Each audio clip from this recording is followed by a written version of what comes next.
Sa kabilang dako, madilim na rin ang buong paligid nang makarating sina Raymond at Francis sa isang kuweba.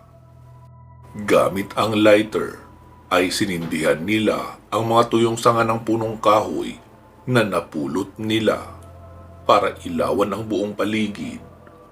Huminto sila sa bukana para magmasid sa labas. Sinipat nila sandali kung may tao ba sa loob.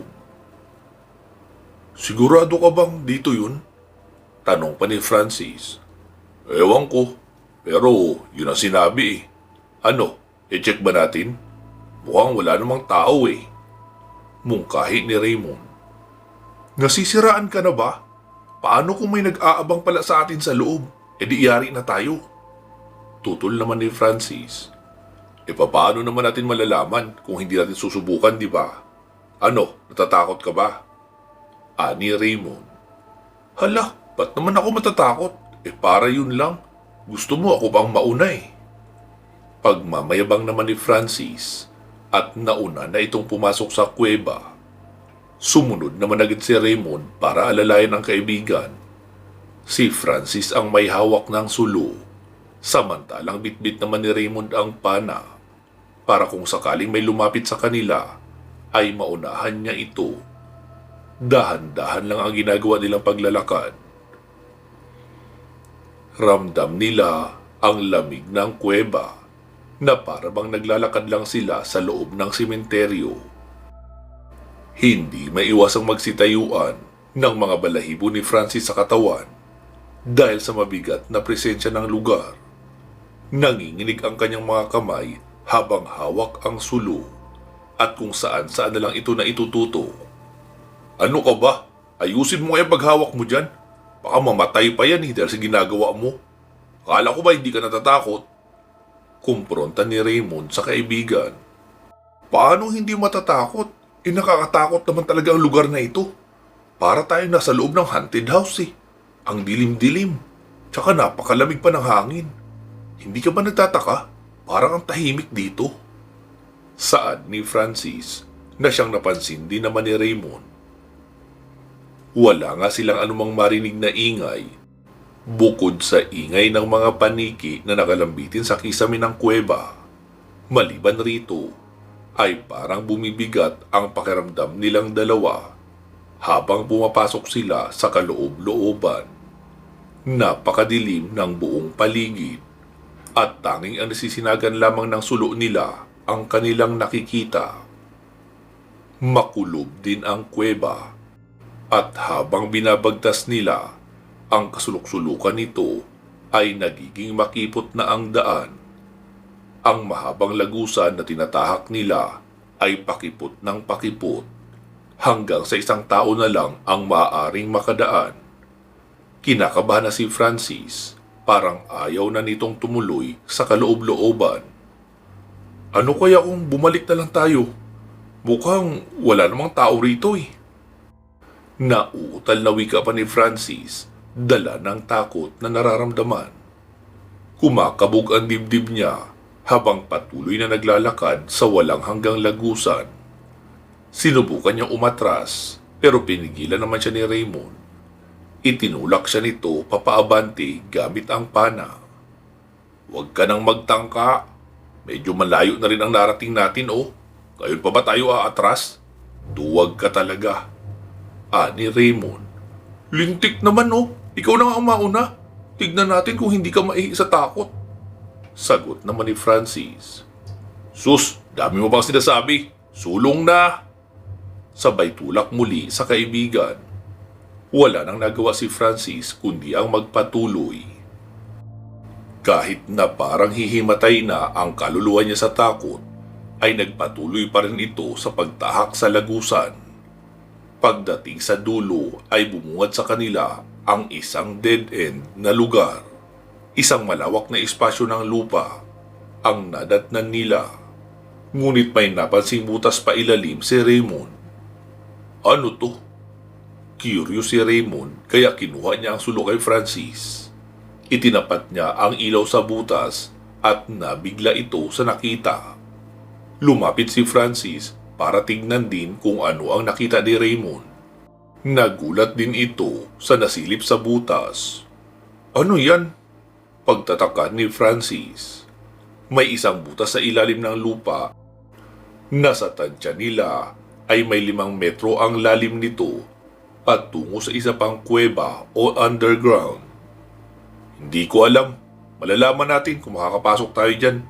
Hawakan mo to. Ako ang unang papasok. Sesenyasan na lang kita kapag nakaabot na ako sa pinakailalim nito. Saad ni Raymond at ipinasa na kay Francis ang pana. Baliw ka ba? Paano kung may ahas dyan o kung anong halimaw? Saad ni Francis na natatakot sa kung anong meron sa loob ng underground sa ilalim ng lupa. Ay, napakaduwag mo talaga. Sige na, papasok na ako. Basta sumunod ka na lang. Dahil kapag hindi at may nangyari sa akin dito sa loob, mumultuhin talaga kita. Pananakot pa ni Raymond. Buisit, ano bang kalokohan yan? Magpapakamatay ka ba talaga? Para lang sa wala. Wala naman tayong makikita dyan eh. Kundi mga... Naputol bigla ang sasabihin ni Francis nang magsimula nang pumasok si Raymond sa butas at nagpadaustos na ito pailalim. Sinilip niya na kaagad si Raymond dahil hindi niya na ito makita. Nawala na lang ito na parang bula. Tinutok niyang muli ang sulo, subalit hindi niya na maaninag kung saan na napunta ang kaibigan. Hoy! Raymond! Nandyan ka pa ba? Sambit ni Francis, pero hindi tumugon si Raymond. Kinabahan na tuloy siya. Hoy! Ano ba? Huwag ka nga magbiro ng ganyan. Hindi ako natutuwa. Sigaw ni Francis, pero hindi pa rin sumasagot ang kaibigan. Dahil dito, napagdesisyonan ni Francis na pumasok na rin sa butas. Natatakot siyang maiwang mag-isa, kaya nilusot na kaagad ang katawan sa butas. Nang akmang bababa na siya, biglang nagsalita si Raymond. Francis! Halika na! Nag-e-echo ang boses ng binata sa ibaba ng underground. Nagulat si Francis dahil dito at hindi muna tumuloy sa pagbaba.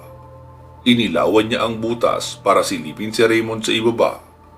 Gusto niya munang makasiguro dahil baka may nanggagaya lang sa boses ng kaibigan. Nang itapat niya ang sulo ay nakita niya si Raymond na kumakaway sa kanya.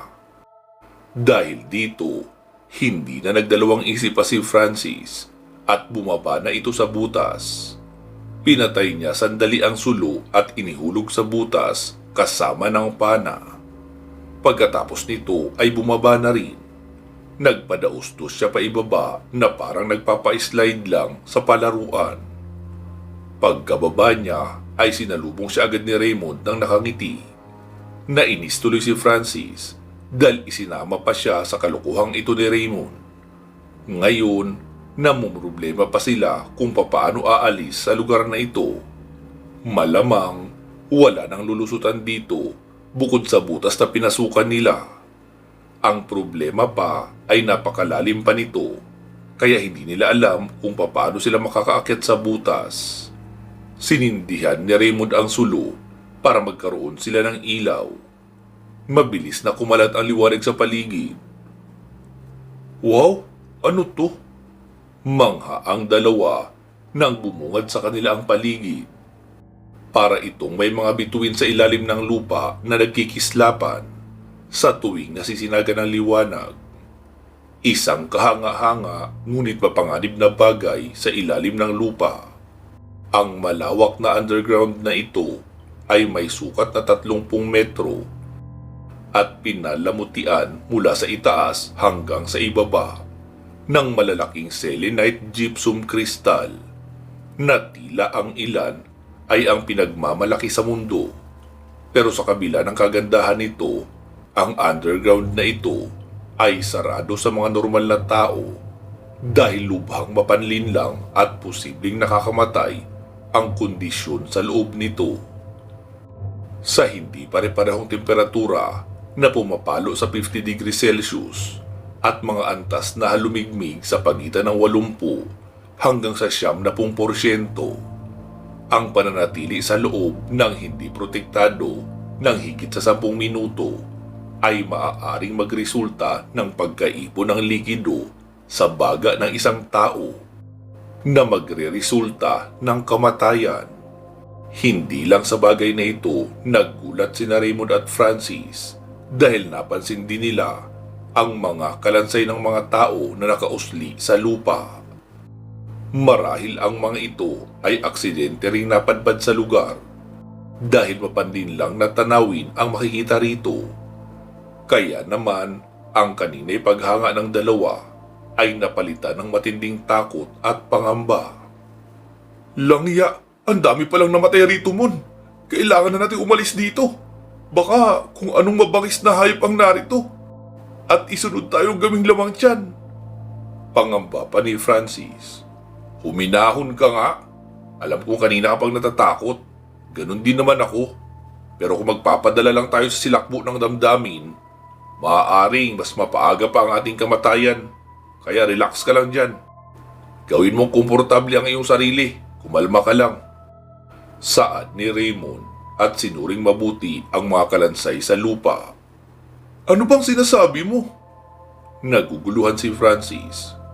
Huminahon ka lang sabi at makinig sa lahat ng sasabihin ko. Hindi talaga ganoon ang nangyari sa kanila. Marahil may higit pang dahilan o kababalaghan ang nangyayari dito.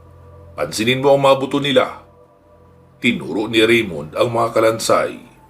Pinagmasdan naman itong mabuti ni Francis pero wala siyang makuhang ideya sa sinasabi ni Raymond. Hindi niya maintindihan ang ipinapahiwatig nito. Normal na mga buto lang ang nakikita mo, tama ba? Tumango agad si Francis dahil ganun din ang naiisip niya. Mabuti, dahil ang totoo, hindi talaga sila inatake ng mabangis na hayop. Wala silang mga palatandaan ng ganoon gaya ng iniisip mo. Hindi basag ang kanilang mga buto. Wala rin makakapagpatunay na may natamo silang kagat. Iba ang dahilan ng kanilang kamatayan. Paliwanag ni Raymond. Kung ganoon, ano sa tingin mo ang dahilan? Curious na tanong ni Francis. Hindi agad sumagot si Raymond. Bagkus ay dinampot niya ang isang ribcage at sinilip ang likod nito. Sa nakikita ko, marahil may kemikal na nakalason sa kanila. Tignan mo tong buto na ito. Nangingitim ang ribcage niya, tama? Siguro may kung anong nalanghap siya na hangin o usok na nagmumula kung saan mang bagay.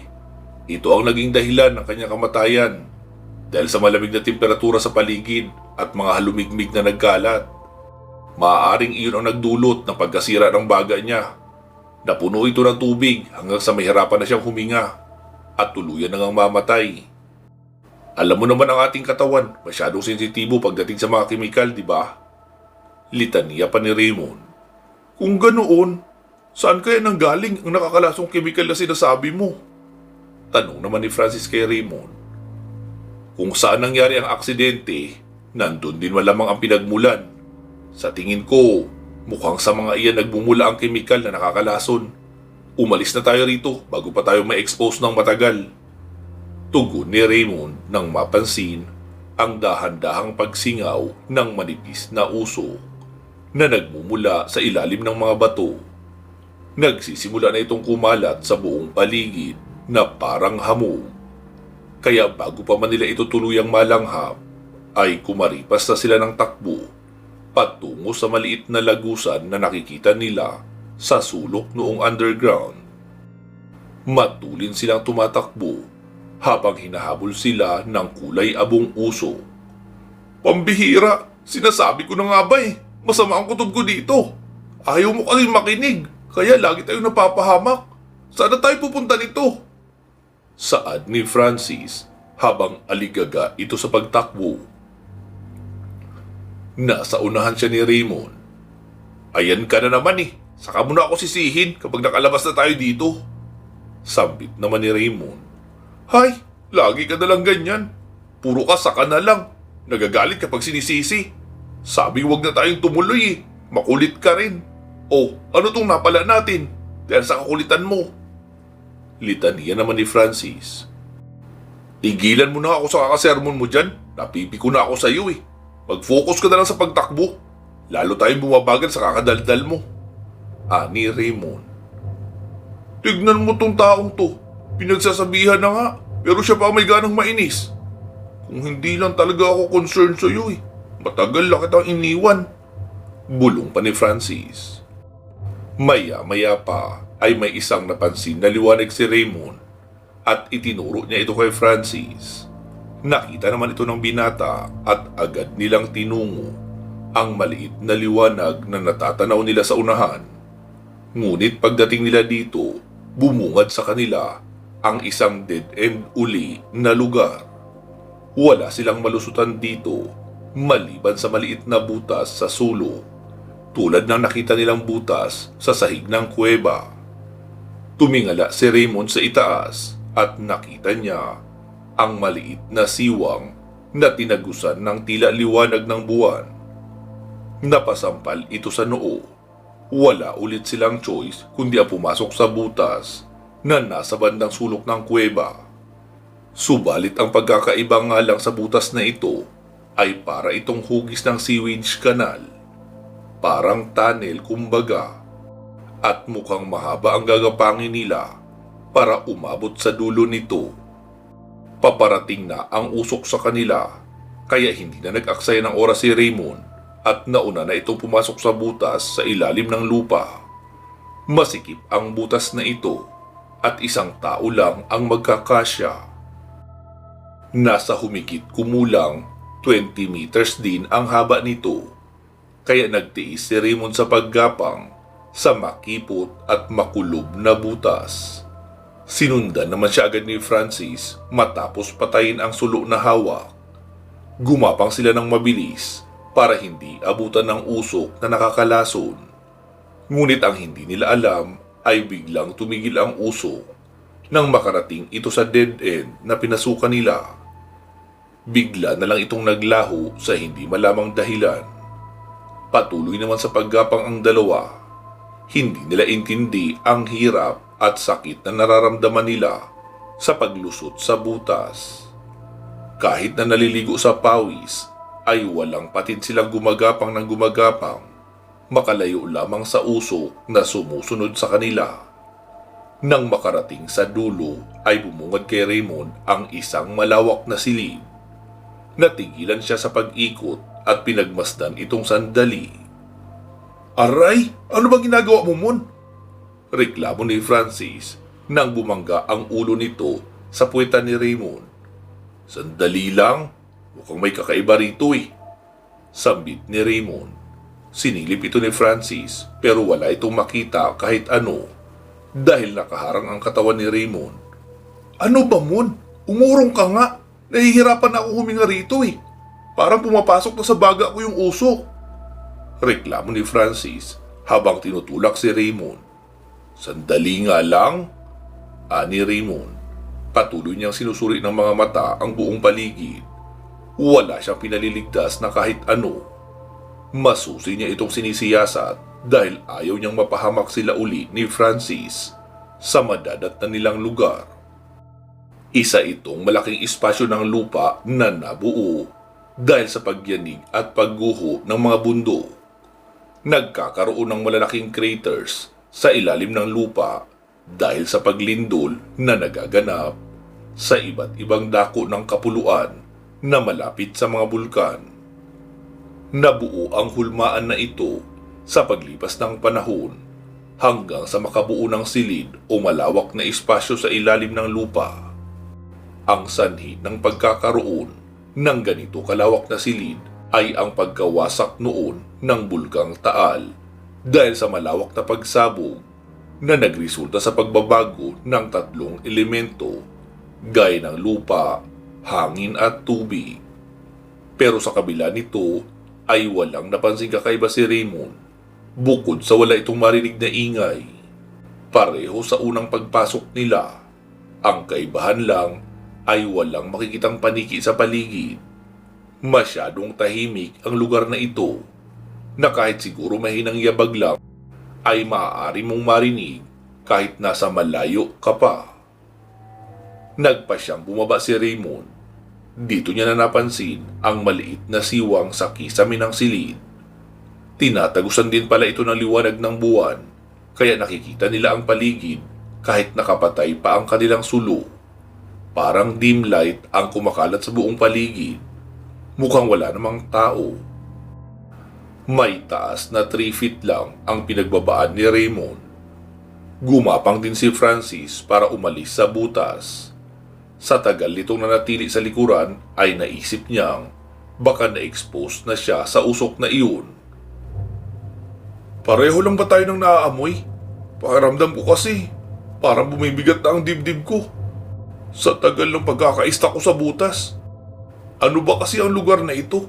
At natigilan ka bigla? Tanong ni Francis, sabay iginala ang paningin sa paligid. Wow! Ano to? Ang tahimik naman dito. Malungkot ang aura at parang wala kang makikitang pag-asa. Dagdag pa ni Francis. Medyo nagtataka nga ako eh. Wala naman tayong ilaw, pero visible sa atin ang paligid. Saan kaya nanggagaling ang liwanag na ito? Hindi pa gaanong tiyak si Raymond kung sa sinag ba ng buwan nagmumula ang maliit na ilaw sa kisame. Nasa pinakailalim na bahagi sila ng underground, kaya imposibleng umabot pa rito ang liwanag ng buwan. Baka naman galing sa isang bukal. Saad ni Francis. Ha? Anong bukal? Paano naman magliliwanag yun? Itubig yun, di ba? Ay, ang purol din talaga ng utak mo. Anas ni Raymond. Hoy, hindi naman ganun ang ibig kong sabihin eh. Ang sinasabi ko lang ay may nabasa akong libro tungkol sa isang kuweba na may nagliliwanag daw na bukal sa loob. Ang sabi, napakahiwaga daw nito at sumasalamin sa buhay. Ewan ko, hindi ko tiyak kung totoo ang sinasabi ng libro, pero ganun ang nabasa ko. Paglilinaw pa ni Francis. Malamang nga, totoo yun. Pero saan kaya natin hahanapin yun? Mukhang wala namang labasan dito eh. Naipit na tayo sa lugar na ito. Wika ni Raymond. Nilibot ni Francis ang tingin sa buong paligid at nagulat ito nang matanaw ang isang lagusan sa sulok na nababalutan ng dilim. Napansin din ito ni Raymond kanina pero hindi niya inakala na lagusan pala ito. Akala niya simpleng dingding lang. Madilim ito kaya hindi madaling makita. Tara, pasukin na natin.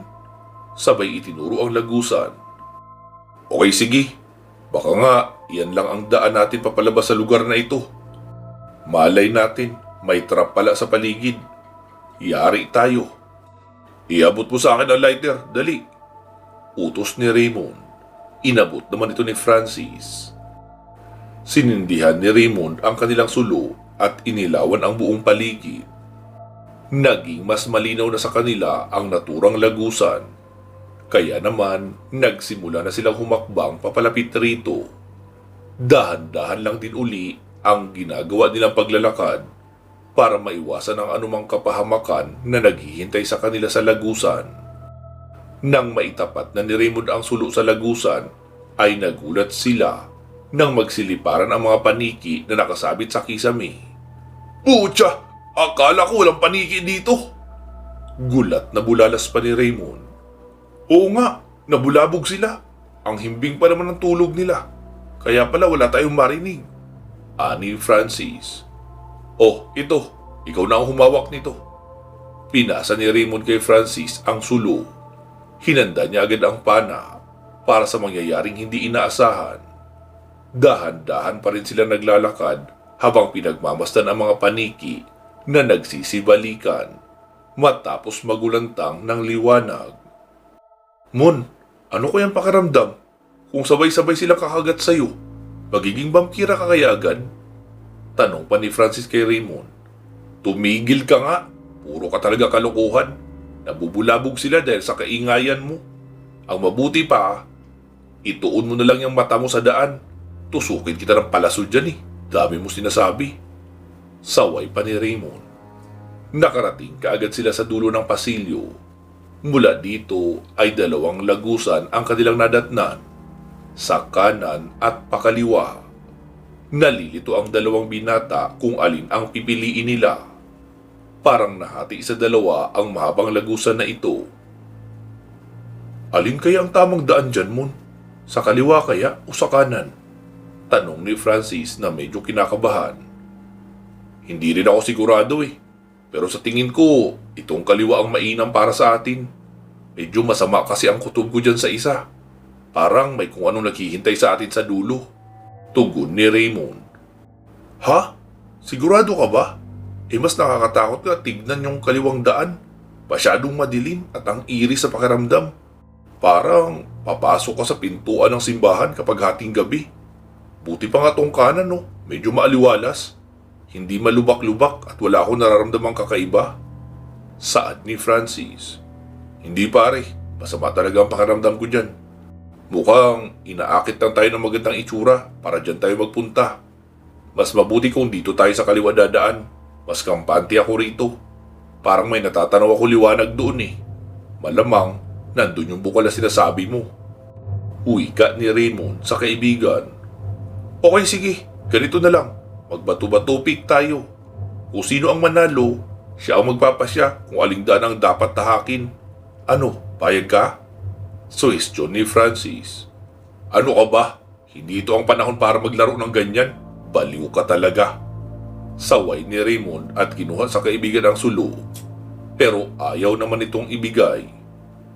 Abay si Raulo to. Akin na yan sabi. Sinubukang agawin ni Raymond ang sulo. Ngunit winasiwas lang ito ni Francis. Pumayag ka na kasi. Pangungulit pa nito. Hay, sige na nga. Ang hirap sa'yo, dami mong kalokohan eh. Tapos dinadami mo pa ako. Okay sige, ready ka na? Tanong ni Raymond kay Francis. Napangiti ng matamis si Francis dahil napapayag niya rin ang kaibigan. Isinalang ng dalawa ang mga kamao nila sa harapan ng isa't isa. 1, 2, 3, bato-bato pick. Sambit ni Francis. Parehong naglahad ng bato ang dalawa kaya tabla. Sinubukan nilang ulitin pero parehong gunting ang naging resulta nito.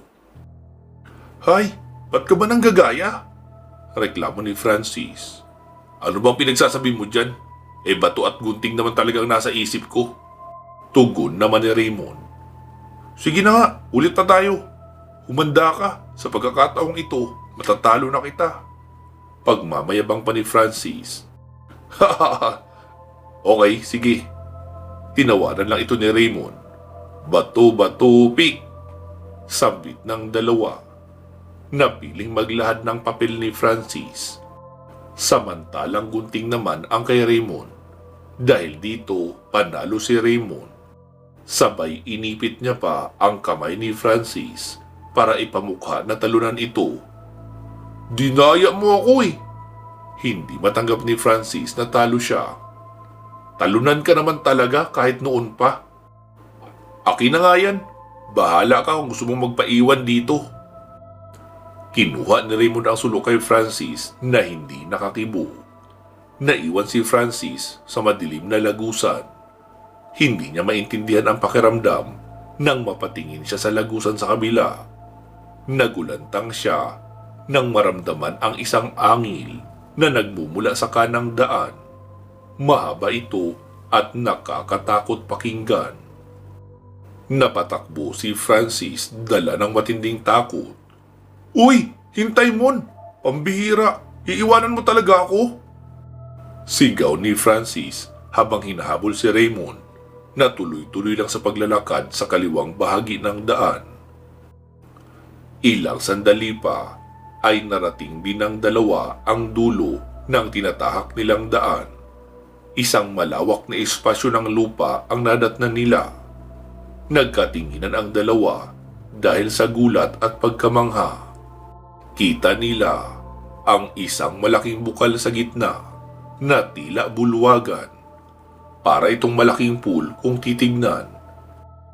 Pero ang nakapagtataka dito ay naglalabas ito ng kakaibang liwanag. Parang may kung anong ilaw na kumikislap sa ilalim nito. Masyadong malinaw at malinis ang tubig. Pero walang makitang kahit ano sa ilalim. Bukal ba talaga ito? Hinawakan ito ni Francis upang makasiguro. Natuwa siya nang maramdamang tubig nga ang laman ng bukal na iyon. Akala niya ay guni-guni lang. Nakakatuwa naman. Ngayon na ako nakakita nito. Ganito pala ang itsura ng bukal. Parang maliit na swimming pool lang. Ano kayang lasa nito? Tanong pa ni Francis kay Raymond habang nakangiti na parang bata. Bakit hindi nyo subukan nang malaman nyo? Isang tinig ng maliit na nilalang ang sumagot kay Francis. Langya pare! Sino yung nagsalita? Napatalon si Francis sa gulat. Abay ewan ko! Sino ba yun? Tanong din ni Raymond. Inikot nila ang paningin sa buong paligid pero hindi nila ito makita. Sinuri pa ni Francis ang ilalim ng bukal. Hayop! Namamaligno yata tayo, Mon! Oo, tingin ko nga. Saan kaya nanggaling yun? Tanong pa ni Raymond at nagpalingalinga sa paligid pero bigo siyang mahanap ito. Walang makikita mang anumang bagay sa lugar maliban sa malaking bukal sa gitna. Ang liwanag nito ang nagsisilbing ilaw dito pero wala silang makitang kakaiba. Ako ba ang hinahanap nyo? Sambit ng maliit na nilalang na nakadapo na sa gilid ng bukal.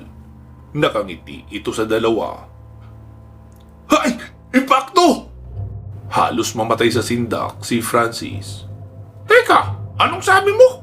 Hindi maganda yung ginagamit mong salita. Palitan mo! Utos ng maliit na nilalang. Ha? Nagsasalita ang impakto? Sabi naman ni Raymond. Isa ka pa! Mali ang mga ginagamit yung pangungusap. Dapat nagsasalitang duwende. Dahil isa naman talaga akong duwende. Pagpapaliwanag pa ng maliit na nilalang. Totoo ba ito? Maliit na nilalang na nagsasalita? Teka, ano bang pangalan mo? Tanong ni Raymond at pinagmasdan ng malapitan ang duwende. Namangha siya sa suot nito. Masyado itong malinis manamit, kaya hindi ito ganong nakakatakot tignan.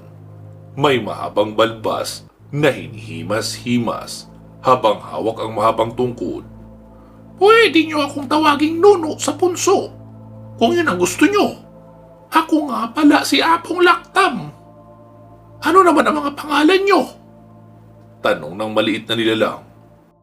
Pare, tama ba na kausapin natin yan? Baka nililin lang ng tayo niyan. Bulong pa ni Francis kay Raymond. Hindi pa rin nawawala ang takot niya sa maliit na nilalang, na inosente lamang din na nakatitig sa kanilang dalawa. Sa tingin ko, hindi naman tayo sasaktan. Mukhang mabait naman eh. Hindi siya yung itim na duwende na madalas nating marinig na masasama daw. Tsaka, kung may balak talaga siyang saktan tayo, kanina niya pa yun ginawa. Sagot naman ni Raymond. Apo Laktam, dito ho ba kayo nakatira? Ano bang tawag sa lugar na ito? Magalang na tanong pa ni Raymond sa duwende. Mabuti at naitanong mo yan, iho. Ang lugar na ito ay tinatawag na tahanan ng mga puting duwende. Kami ang naatasang magbantay dito para protektahan laban sa masasamang tao ang bukal na inyong nakikita sa harapan nyo. Simpleng tugon ni Apong Laktam. Ha? Protektahan? Bakit? Ano bang meron sa bukal na yan? At bakit kailangan yung bantayan? Tanong ni Francis. Dahil mahiwaga ang bukal na iyan. Ito ang sumasailalim. Dahil mahiwaga ang bukal na iyan. Ito ang sumasalamin sa mangyayari sa hinaharap. Naglalabas ito ng pangitain, kaugnay ng malaking kaganapan sa dalawang daigdig. Ang bukal ang nagsasabi sa magiging kapalaran ng isang tao. Mga bagay na mahirap maintindihan sa inyong mundo. Ito ang nagsisilbing lagusan sa aming daigdig. Kaya nga, binabantayan ko ito laban sa inyo. Wika ni Apong Laktam. Ano? Sa amin? Wala naman kaming interes na kunin sa'yo yan. Anong mahihita namin sa tubig na yan? Nagpapatawa pala tong punggok na to eh. Tawa pa ni Francis.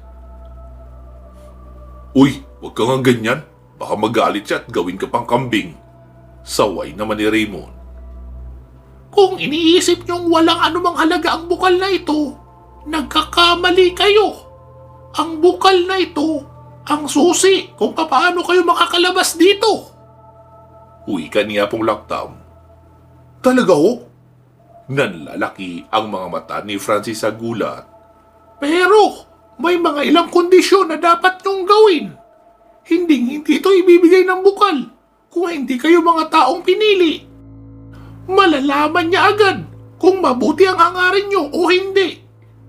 Litanya pa ni Apong Laktam. Kung ganun, paano ho kami makakalabas dito? Tanong naman ni Raymond. Napahima sa balbas niya si Apong Laktam.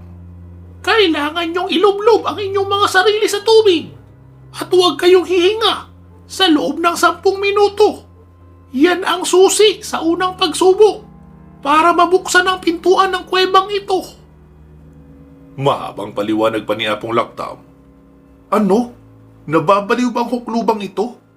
Saan naman ni Francis na nagulat? Napatingin sa kanya ang duwende. Mali ka na naman ang ginagamit na pangungusap. Baka gusto mong gawin kitang kuneho. Banta ni Apong Laktam. Naku, huwag naman po Apong Laktam. Ang totoo niyan, nagbibiro lang po siya. Patawarin niyo na po yung sinabi niya. Makati lang talaga ang bibig nito. Parang palaka, kumbaga. Wika pa ni Raymond, sabay bahagyang siniko sa tagiliran si Francis. Napaubo ang binata. Humingi ka ng tawad. Bulong pa ni Raymond. Pasensya na po Apong Laktam. Hindi na po mauulit. Sabi pa ni Francis at napahalukip-kip ng mga kamay sa sikmura. Sige, magsimula na kayo sa unang pagsubok at huwag niyong isiping mandaya dahil lalamunin kayo ng tubig na yan kapag sinubukan niyo siyang dayain. Babala pa ni Apong Laktam, pero napalunok ng laway ang dalawa dahil sa kaba. Nagkatinginan sila bago magpasya sa gagawin.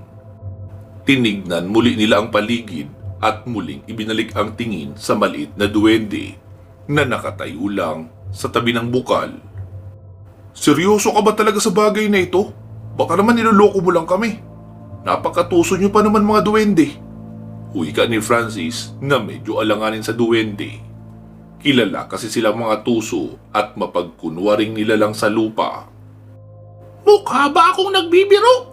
At bakit ko naman kayo lulukuhin? Tumingin kayo sa paligid nyo. May nakikita ba kayong lagusan? Bukod sa pinanggalingan nyo? Sige, kung ayaw nyong maniwala, di bahala kayo. Basta wag nyo akong gagambalain kapag nakatulog na ako. Gusto ko munang matulog ngayon. Diyan na kayo. Akmang tatalo na ang duwende sa tubig, ngunit napigilan agad ito ni Raymond. Nakiusap siya na pakinggan muna sila. Hindi naman sa hindi kami nagtitiwala sa iyo. Kaso, ba't po naman kami tutulungan? Anong dahilan? Seryosong tanong ni Raymond. Napahimas ng balbas niya si Apong Laktam. Bakit nga ba? Siguro, dahil kaibigan ko rin ang kaibigan nyo. Sambit pa nito. Napakunot naman ang noo niya si Raymond at Francis. Naisip nilang baka si Benjo ang tinutukoy ni Apong Laktam na kaibigan nito. Sino pong kaibigan nyo? Benjo ba ang pangalan niya? Diretsong tanong ni Raymond. Hindi. Hindi Benjo ang pangalan noon, kundi Edward. Nagulat sina Raymond sa isiniwalat ni Apong Laktam. Edward? Si Edward Guerrero ba ang tinutukoy mo? Halos hindi makapaniwala sina Raymond nang tumango si Apong Laktam bilang tugon. Hindi nila sukat akalain na mayroong isang kaibigang duwende si Edward. Akala talaga nila na isang pipitsuging estudyante lang ito. May nalalaman din pala ito sa hindi pangkaraniwang nilalang gaya nitong duwende. Ngunit paano nagkakilala ang dalawa? Ito ang malaking katanungan sa isipan ni Raymond. Maaari nga silang matulungan ni Apong Laktam kung saan matatagpuan ang kaibigan nila. Paano mo naman naging kaibigan si Edward? Tanong pa ni Francis. Napahimas muli ng balbas si Apong Laktam. Paano nga ba? Nagpunta siya sa bahay ko. Doon kami nagsimulang magkita. Tugon naman ni Apong Laktam. Ha? Nagpunta siya sa bahay mo? Ibig sabihin, nakapunta na siya dito? Dito mismo sa lugar na ito? Gulat na wika ni Francis. Hindi yun ang ibig kong sabihin. Ang sabi ko, doon sa bahay ko, sa daigdig ng mga engkanto. Nagpunta siya sa pamamagitan ng panaginip. Siguro, aksidente lang ang nangyari o matatawag na pagkakataon. Pero naisip kong baka itinadhana talaga kami magkita. Tura ni Apong Laktam. Kung ganun, sa panaginip lang kayo nagkita, posible ba ang ganun? Curious na tanong naman ni Raymond. Alam mo, iho, may mga bagay talaga sa mundo na mahirap paniwalaan o intindihin. Pero sa mga kasong ganito, hindi na nakapagtataka ang pangyayaring iyon. Hindi nyo kasi alam na habang natutulog kayo, naglalakbay ang kaluluwa nyo kung saan saang lugar. Kadalasan sa iba't ibang dako ng mundo. Pero minsan, nakakapunta rin ang kaluluwa sa ibang dimensyon, tulad ng mundo ng mga engkanto. Marahil, may koneksyon sa mga nilalang ang pamilyang pinagmulan ni Edward. Kaya ganoon kadaling nakapasok ang kaluluwa niya sa mundo namin. Hindi naman kasi nakasara ang mundo namin sa mga mabubuting kaluluwa. Kaya malayang nakakapasok at nakakalabas ang kaluluwa ng isang tao. Maliban lang siyempre sa pisikal niyang katawan. Mahabang paliwanag ni Apong Laktam. Pisikal na katawan? Ano ang ibig niyong sabihin, Apong Laktam? Tanong naman ni Francis. Kailangan may koneksyon ka sa nilalang na nakatira sa mundo namin bago ka makapasok roon. Pinipigilan kasi ng tabing ang pisikal na katawan ng tao kapag wala itong permiso sa tagapagbantay. Maliban na lang sa mga taong may kakayahang buksan ang lagusan sa pamamagitan ng orasyon o ritual. Paliwanag ni Apong Laktam. Kung ganun, matutulungan niyo po ba kaming mahanap ang kaibigan namin? Ilang araw na po kasi siyang nawawala at hindi namin alam kung saan siya hahanapin. Sana po matulungan niyo kami. Pakiusap naman ni Raymond. Pwede ko naman kayong matulungan sa bagay na iyan. Ang kaso, kailangan niyo munang tapusin ang pagsubok. Pagkatapos nito, ay pwede ko nang ituro sa inyo kung nasaan ang kaibigan niyo. Saan pa ng duwende? Talaga po? Maraming salamat po. Tuwang-tuwa si Raymond sa narinig. Maging si Francis ay natuwa rin. Ano? Tatanggapin niyo ba ang pagsubok? Tanong naman muli ni Apong Laktam sa dalawang binata. Opo, tatanggapin po namin. Tugon naman ni Raymond. Uy, ano ba sinasabi mo dyan? Paano natin kakayanin ang ganun katagal? Kahit ka siguro 1 minute, hindi mo kakayanin na nasa tubig. 10 minuto pa kaya? Pareho lang tayong malulunod niyan na walang magagawa. Bulong pa ni Francis kay Raymond. Ano ka ba? Mag-isip ka nga. Paano tayo makakalabas dito kung wala tayong gagawin? Parang nakagapos ang kamay natin sa iisang tali. Kailangan natin gumawa ng ibang paraan. Tugon pa ni Raymond. Alam kong nag-aalangan kayong sumalang sa pagsubok dahil iniisip nyo kaagad ang kamatayan na kapalit nito. Pero ito lang ang paraan na magagawa nyo para makalabas sa lugar na ito. Wala nang ibang lagusan maliban sa bukal. Sige na, simulan nyo na. Ipakilala nyo ang iyong mga sarili. Kanina pa kayo hinihintay ng bukal. Wika ni Apong Laktam. Nagkatinginan sandali ang dalawang magkaibigan. Parehong seryoso ang mga tingin. Parehong desidido na gawin ang pagsubo. Maya-maya pa ay sabay na nagsitango ang dalawa kay Apong Laktam bilang pagsang-ayon. Bago sumalang ay nagkamal muna sila ng hangin sa loob ng katawan. Naunang sumalang si Raymond, pagkatapos ay sumunod naman agad si Francis. Nilublob nila ang kanilang ulo at katawan sa tubig. Pilit na huwag huminga. Pinanood lang sila ni Apong Laktam sa isang tabi. Bumubula-bula ang ibabaw ng bukal dahil naghahanap na ng hangin ang dalawa. 1 minuto pa lang ang nakalilipas pero naubusan na agad sila ng hangin sa katawan. Hirap nang huminga si Raymond at mas lalo naman si Francis na namumula na ang mukha dahil sa pagpipigil ng hangin sa baga. Hindi niya na kayang patagalin dahil kung pipilitin niya, maaari na siyang mamatay rito. Hindi naglaon ay sumuko din si Francis. Habol hininga itong bumagsak sa lupa habang sinusuka ang tubig na pumasok sa kanyang katawan. Pakiramdam niya ay nainom niya lahat ng tubig sa bukal.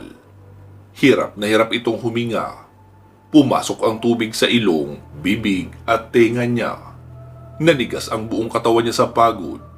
Para siyang sinakal ng tubig sa sobrang paghihirap. Samantalang si Raymond naman ay nakalublob pa rin sa bukal. Pinipigilan niyang labanan ang sarili, pero hindi niya rin kayang panatilihin pa na magtagal sa pagkakalublob sa tubig. Pilit lumalaban ang kanyang espiritu. Kaya lang, hindi na kaya ng katawan niya. Pagod na ang baga niya sa pagpipigil ng paghinga. Baka sumabog na ito kapag nanatili pa siya ng mas matagal sa tubig.